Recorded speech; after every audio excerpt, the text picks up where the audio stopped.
ውድ ጠለስ ሚዲያ ቤተሰቦች ሰላም ጤና ይስጥልን። ይህ በጠለስ ሚዲያ ባሳይ ደርቤ የሚቀርበው የመጋቢት 29 ቀን 2018 ዓ.ም የልዩ ዝግጅት ፕሮግራማችን ነው። በዛሬው ልዩ ፕሮግራማችን አንድ ቀኝን የተቀላቀለ የብአዴን አመራር የላከልንን ጦማር ከበርካታ መረጃዎች ጋር ወደ እናንተ የምናደርስ ይሆናል። ስለዚህ ጠለስ ሚዲያን ሰብስክራይብ በማድረግ ሜምበር በመሆን እስከ ፕሮግራማችን ፍጻሜ ድረስ አብራችሁ ቆዩ ዘንድ በአክብሮት ጋብዘን በቀጥታ ወደ ዕለቱ ልዩ ፕሮግራም እናልፋለን።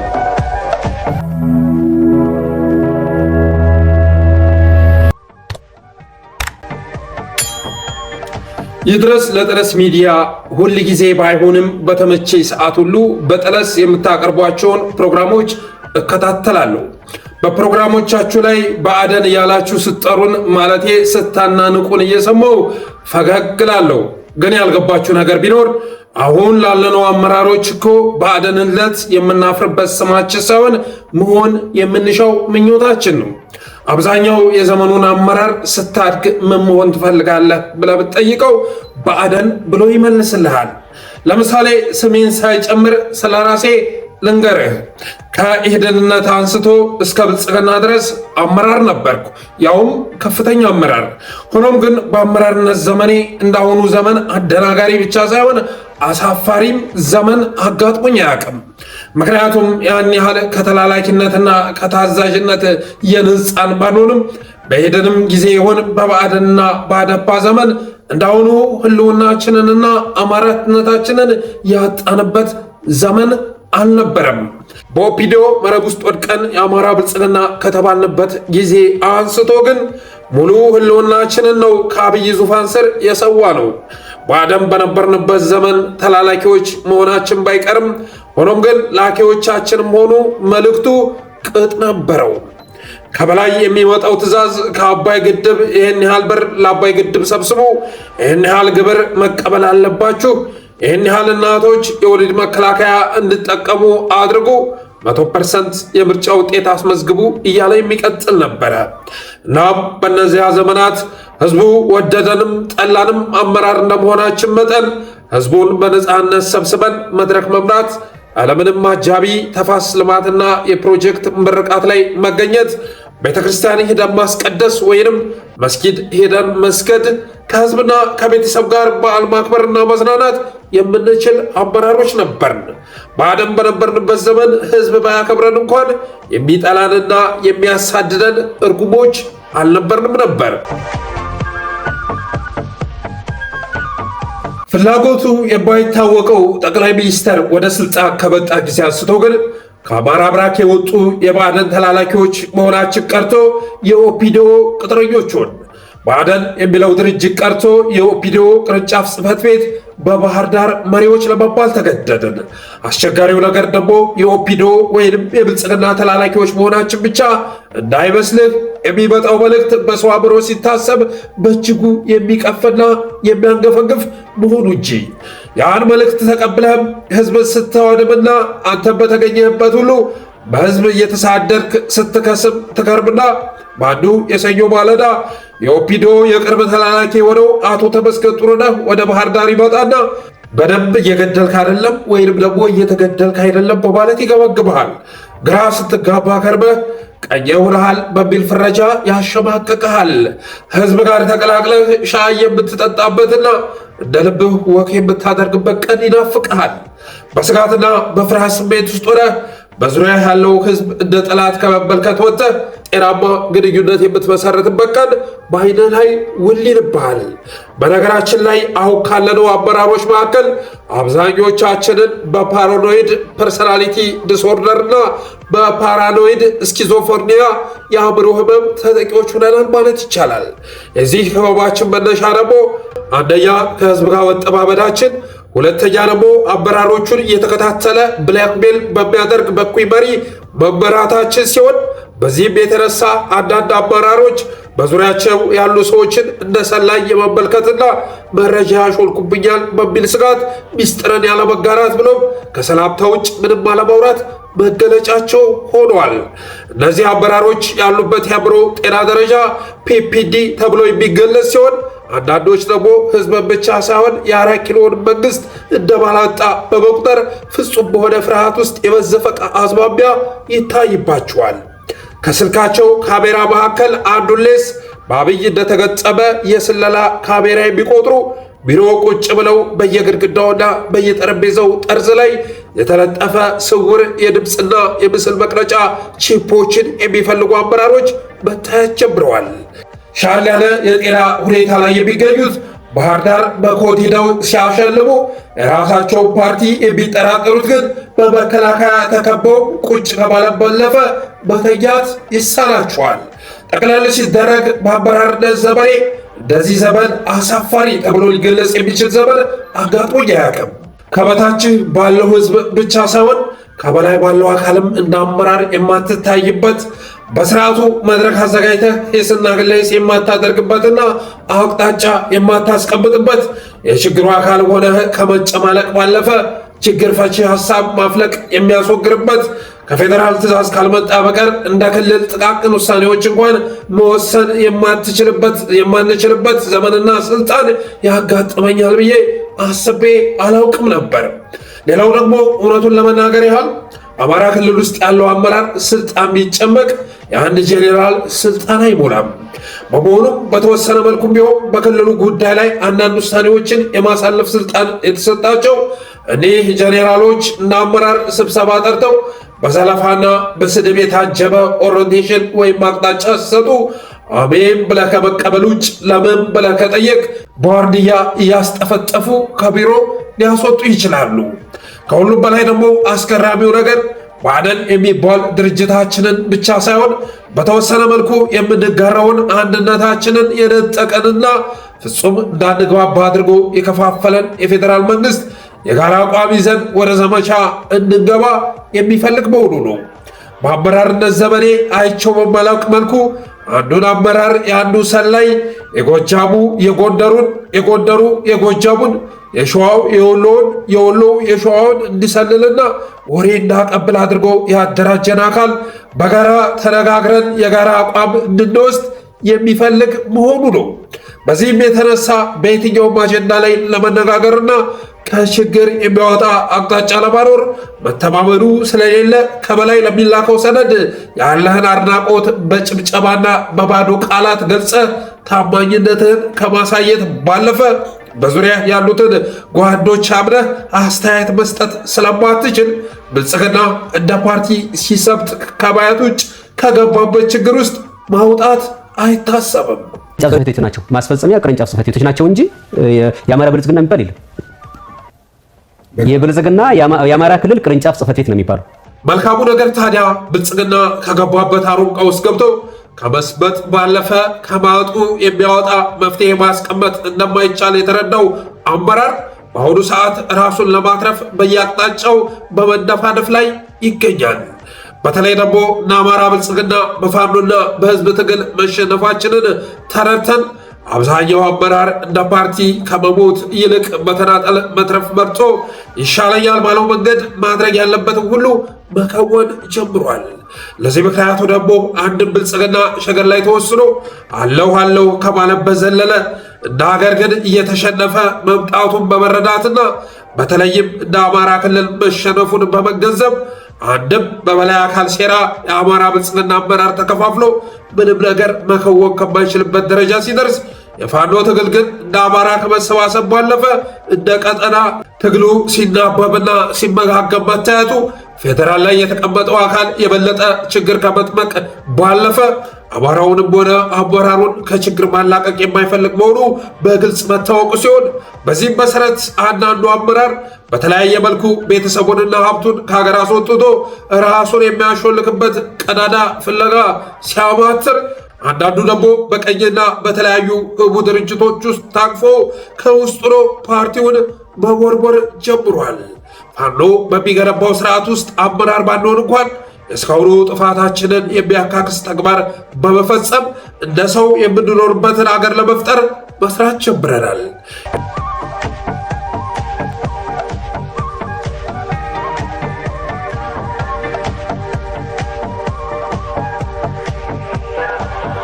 የሚገርመው ነገር ታዲያ ይህን ትግል ከሚመሩ አመራሮች ጋር እንድንነጋገርና ቀኛ ሆነን በመጨረሻው የፍርሰትና የክስመት ደረጃ ላይ የሚገኝ ድርጅታችንን እንድንቦረቡር ያስገደደን በዋነኝነት ማንንም የማያምነውና ወርቅ ተበድሮ ጠጠር በመክፈል የሚታወቀው የ4 ኪሎ ውላ የሳር ቤቱ ቡድን ነው።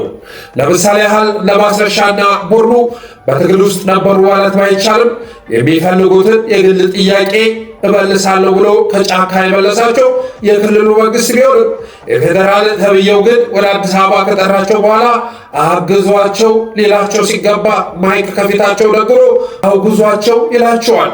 ቀኝ ናችሁ ብላችሁ ፈረጇቸው የሚል ትእዛዝ ይሰጣቸዋል። ነገ አብይ የነበረው ቀን ለሚነጥቅህ ቤትና መኪና እንዲሁም ሌሎች ጥቅማጥቅም ብለህ ልጆችህ እንደ ሰው የሚኖሩባት ሀገር ለመፍጠር ታቅዶ የተለኮሰውን ትግል ለማጥፋት በቻልከው ልክ ስትንቀሳቀስ ከርመህ የሆነ ጥቅመኛ ባንዳ አስከድተህ ስታመጣ ያንን ጥቅመኛ እንደ አርበኛ በሚዲያ አቅርቦ በቀኝነትና በፋኖነት ይወነጅልሃል። እንደ ምዕራብ ጎጃም ሀገረ ስብከት የሃይማኖት አባቶች፣ ሀገረ ስብከት ትላልቅ አመራሮች አይዟችሁ በርቱ ብላችሁናል፣ ደግፋችሁናል። እከሌ አልልም እንዲመከሩ ግን ከዚህ ጉዳይ ግን ወደኋላ እንድትመለሱ እንድታስቡበት ለማለት ተፈልጎ ነው። እንደመጣውኝ እኮ እዚህ ምዕራብ ጎጃም ላይ እንደመጣው 4 አመራሮች ማለት ነው የወረዳም የዞንም እንኳን አንተ መጣ እውነት መስሎን በመረጃ እያገዝን ነበር። ስለኛ እንዳትናገር አንተም ወደዚህ ሐሳብ ከቀየርክ እኛም ሐሳብ ቀይረን መንግስትን እንከሳለን፣ እናገለግላለን፣ ለህዝብ እንታመናለን አሉኝ። ቃል ገባን። እነዚያ ሰዎች አሁን በመልካም ሁኔታ እየሄዱ ነው። እኔ አንድ ማስታውሰው የአማራ ክልል ከፍተኛ የቢሮ ኃላፊ የነበረ ሰው ከሻዕቢያ በየወሩ $2000 የሚከፈለው ነበሩ። አሁን ሊያድግ ይችላል ያ ገንዘብ በእርግጠኝነትም አድጓል። $2000 የሚያዘረዝርለት የሚልክለት ልጅ እዚሁ አዲስ አበባ አለ። በዚህ ደረጃ ተከፋዮች አሉ። ከዚህ ባለፈ ደግሞ የኦፒዶ ጄኔራሎች ስብሰባ በጠሩ ቁጥር ይህን ትግል በድል መወጣት ያልተቻለው እናንተ በትግሉ እምነት የሌላችሁ ስለሆናችሁና የውስጥ አርበኛ በመሆናችሁ የተነሳ ነው መባሉ የተለመደ ሆኗል። በኮንትሮባንድ ንግድ፣ በማዕድን ዘረፋ፣ በህገወጥ የሰዎችና ጦር መሳሪያ ዝውውር፣ በእገታና ዘረፋ ተሰማርተው ከሀገር ውጭ በዱባይ እንደ ሀገር ደግሞ በባህር ዳር፣ በአዲስ አበባ፣ በሐዋሳና በተለያዩ ከተሞች ህንፃ ሲክቡና ትልልቅ ፋብሪካዎችን ሲያስገነቡ የሚውሉት ጄኔራሎች ከነሱ በተሻለ መልኩ ለተረኛው አካል ታማኝ የሆነውን አመራር ቀየነህ ፋኖነህ እያሉ ሲወነጅሉት ከተባልኩ አይቀር የአቅሜን ማበረከት ምን ይለኛል በሚል አቋም የመስመር ለውጥ ስናደርግ ከገምጋሚዎቻችንና ከአለቆቻችን ጋር ተገናኝተን አረፍን እና መረጃ ልናቀብል ወደ አርበኞቹ ስንደዋወል ገምጋሚዎቻችን የመሳሪያ ነጋዴዎቹ ነው አገኘናቸው። እኛ ይህን ያህል ጦር ወደዚህ ቀጠና መጥቶላችኋል የሚል መረጃ ስናቀብል እነዚያኞቹ ደግሞ ጦሩ እንዲህ ያለ መሳሪያ ስለታጠቀ ቸብ አድርጋችሁ ተቀበሉት የሚል መልእክት ሲያስተላልፉ አገኘናቸው። እናም እልሃለሁኝ አሁን በየደረጃው ካለው አመራር መካከል ለኦፒዶ ከሚሰራው ይልቅ ለአፋብን የሚታዘዘው ቁጥሩ የትየለሌ ሆኗል። እስክንበላ ድረስ እንብላ ከሚለው አመራር ቁጥር ይልቅ እንዳንበላ ተጠንቅቀን ከህሊናና ከታሪክ ተወቃሽነትን ለመዳን የምንጥረው በርካቶች ሆነን በመካከላችን ያለው መተማመን ደግሞ የትግሉ ወሳኝ ምሰሶ በመሆኑ የተነሳ እርስ በርስ ከምንጠቃቃበት የኦፒዲዮ መስመር ወጥተን እርስ በርስ መጠባበቅ እንደ ሰላይና እንደ ገዳይ ከምንተያይበት የክፍፍል ጎዳና ወጥተን እንደ ጓድ ከምንተሳሰብበት መስመር ገብተናል። እስክበላ ድረስ ልብላ በሚል አቋም የጸኑት ያናቸው ሰላይ ከአማራው ባለፈ ኢትዮጵያን ለማጥፋት የመጨረሻው ምዕራፍ ላይ የሚገኘው ጨካኝ ቡድን ታጋይ ሆነው በጥርጣሬ መንፈስ እርስ በርስ እየተያዩ በባሩድ የተሸነፈን መናኛ ስርዓት በካርዲያው ለማድረግ የይስሙላ ምርጫ በማሰናዳት ሲጠመዱ እኛ ምርጫን ለማጨናገፍ የተመረጥን እጩዎች ሆነን ሲጫወትብን በኖሮ ኃይል ላይ መጫወት ጀምረናል። በተላላኪነትም ቢሆን በአዛዥነት በጥቂቱም ቢሆን የነበረንን በአድናዊ ህልውና አክስሞ ውሳኔ ተቀባይና ፈጻሚ ያደረገን ኃይል የህዝብን ህልውና ከማጥፋቱ በፊት መጥፋት አለበት ብለን ባለን አቅም ልክ ኃላፊነታችንን ባለመወጣት መረጃ ወደ ውጭ በማውጣት ብሎም የታቀደን ሁሉ በሚያከሽፍ መስፈር ውስጥ በመሰማራት እየቦረቦርነው እንገኛለን። ሐቀኛ ተላላኪው በነበርንበት ዘመን ራሱን የሞሳድ ቁጭ አድርጎ የምትሰሩትን ይቅርና የምታስቡትን አውቃለሁ ተስተካከላላችሁ ብዬ እንጂ አብዛኞቻችሁ ከፋኖ ጋር እንደምትሰሩ ጠንቅቄ ያውቃለሁ እያለ ለማሸማቀቅ ሲሞክር ያለምንም መረጃ የሚደቀደቅ ተጠራጣሪ አካል መሆኑን የተረዱ ሁሉ የውስጥ አርበኛ መሆንም ተራ ፍረጃ እንጂ መረጃ ሊያገኙብኝ አይችሉም በሚል አቋም በኦፒዶ ተቀጥሮ ፋኖን የሚያገለግለውና የሚላላከው አመራር ቁጥሩ በርካታ ሆኗል። በተለይ ደግሞ የመካከለኛውና የታችኛው አመራር ከማን ጋር እየሰራ እንዳለ ለማወቅ የመጋቢት 24ቱ ሰልፍ ማስታወስ በቂ ነው።